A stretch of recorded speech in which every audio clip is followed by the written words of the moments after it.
Olá, sejam todos muito bem-vindos ao canal. No vídeo de hoje nós vamos continuar a leitura deste livro, A Igreja Doméstica e a Igreja Volta para Casa. Nós vamos iniciar o capítulo, O Matrimônio como Sacramento na Igreja Doméstica. Se você ainda não é inscrito no canal, te convido a se inscrever, ativar o sininho de notificações e também a curtir esse vídeo, para que o YouTube entenda que ele é relevante e possa distribuí-lo para ainda mais pessoas. Vamos continuar a leitura do nosso livro, então? O Matrimônio como Sacramento na Igreja Doméstica. Quem escreveu esse capítulo foi o pastor Irã Bernardes da Costa. Deus intencionou desde o princípio que o casamento fosse um instrumento dinâmico, como meio de estabelecer e manter justiça, paz e alegria na família e na sociedade. Jesus, a rocha dos séculos.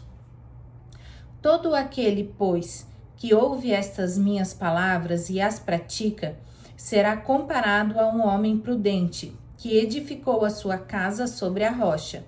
E caiu a chuva, transbordaram os rios, sopraram os ventos, e deram com ímpeto contra aquela casa, que não caiu, porque fora edificada sobre a rocha. E todo aquele que ouve essas minhas palavras e não as pratica será comparado a um homem insensato, que edificou a sua casa sobre a areia.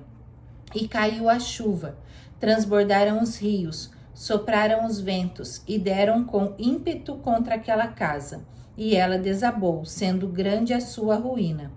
Mateus 7, de 24 a 27. Mesmo muito antes de Jesus, Deus já havia estabelecido o princípio confirmado nessa passagem. Aquilo que é princípio ético, Jesus convalidou como verdade para o bem de todas as gerações. Aqui está um exemplo: como passa a tempestade, assim desaparece o perverso, mas o justo tem o perpétuo fundamento. Provérbios 10, 25.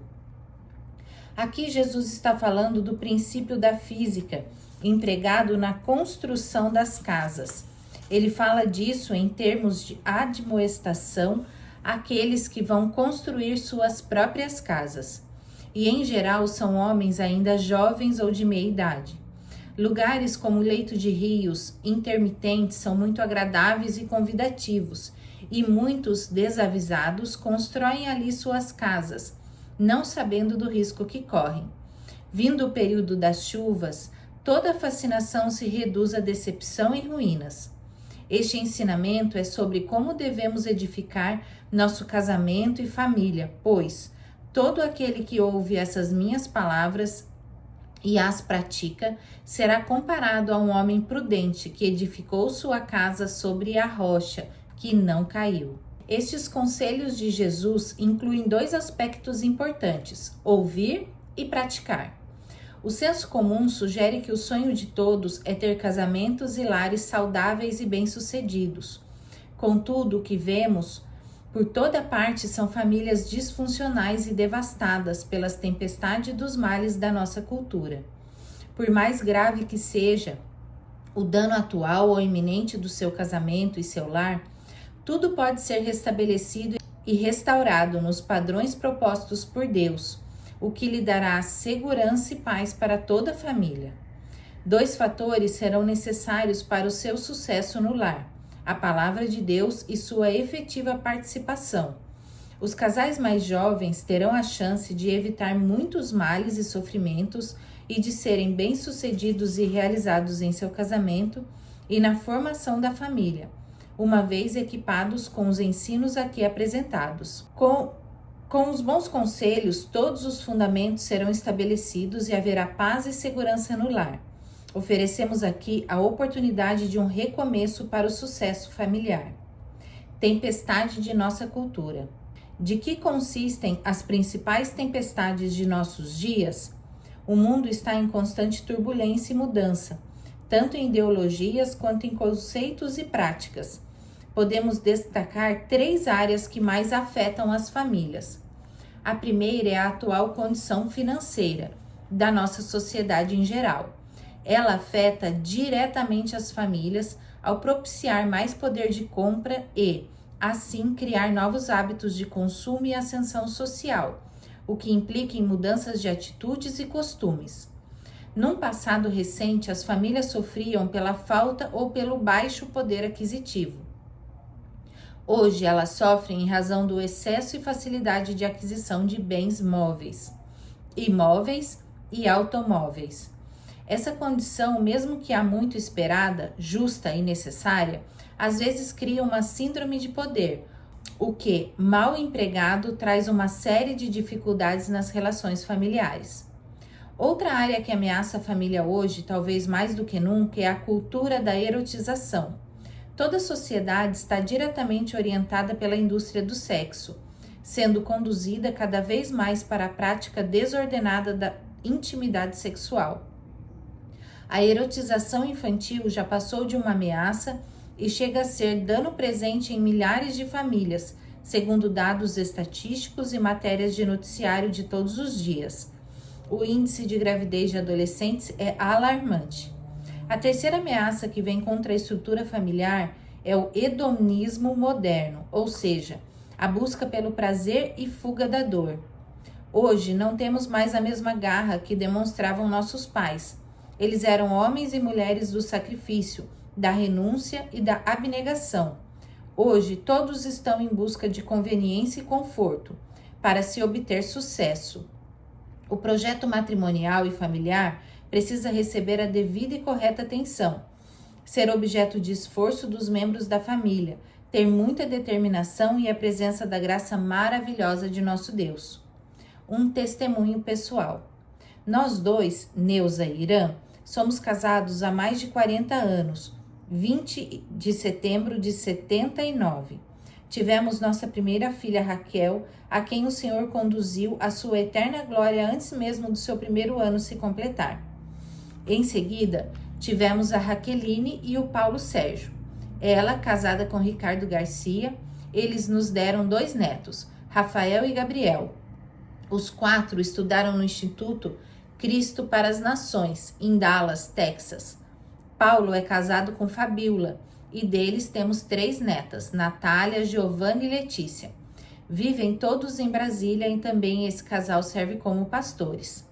Deus e eu não temos tanta experiência e capacidade de que pudéssemos nos orgulhar, mas a credencial que exibimos é a nossa própria família, que dentro de muitas limitações nos tem dado grande alegria e o fundamento que nos encoraja a apresentar o trabalho que ora nosso leitor tem nas mãos. Entretanto, além de nosso principal cartão de visita, a família, temos um histórico de mais de 40 anos de ministério pastoral e mais de 30 anos de dedicação aos estudos e serviço na esfera familiar. Assim, sentimos-nos um pouco mais confortáveis e seguros nesse empreendimento que apresentamos sob a legenda O Sagrado Matrimônio, abrigado sob a bandeira do ESED, Instituto da Família, este patrocinado pelo Ministério Grão de Mostarda. O Sagrado Matrimônio, como material de referência, não se propõe a ser uma última palavra sobre o assunto. Isto seria um insulto a tantos outros, até melhores, mas o que objetiva é oferecer mais uma alternativa simples, trazendo princípios antigos, ditos de maneira nova dentro do possível. Esperamos que todos os que tenham a oportunidade de ler este material sejam beneficiados e enriquecidos com os princípios aqui colocados, pois eles podem maximizar o potencial de seu casamento e fortalecer sua família, inclusive prevenindo-a de qualquer colapso iminente e ainda restaurando possíveis danos atuais. Assim, fique bem certo para todos nós que, buscando os valores originais estabelecidos pelo Criador para o casamento e a família, podemos atingir os padrões, se não os ideais, pelo menos os melhores possíveis, e não viver mais no domínio dos miseráveis subpadrões de relacionamentos conjugais e familiares, que a maioria supõe que sejam normais. Nossa proposta. O que desejamos ardentemente é que os cônjuges descubram o plano original de Deus para o casamento e que esta descoberta os capacite a experimentar e viver o mais próximo possível dessa originalidade, com conforto e alegria dentro do âmbito estabelecido por Deus e com a liberdade dada por Ele. Deus intencionou desde o princípio que o casamento fosse um instrumento dinâmico, como meio de estabelecer e manter justiça, paz e alegria na família e na sociedade. Quando o casamento se ajusta aos padrões de Deus, os cônjuges exercem suas funções orgânicas e cumprem seus papéis com mais liberdade e alegria, e a família fica saudável, podendo exercer seu propósito original do governo de Deus na sociedade. Juntos, marido e esposa formam uma unidade sacramental imbatível, pois é o desígnio de Deus. Juntos gozarão e explorarão os recursos do poder compartilhado. Vamos terminando a leitura aqui por hoje. Desejo a todos vocês um abençoado final de semana e até a próxima.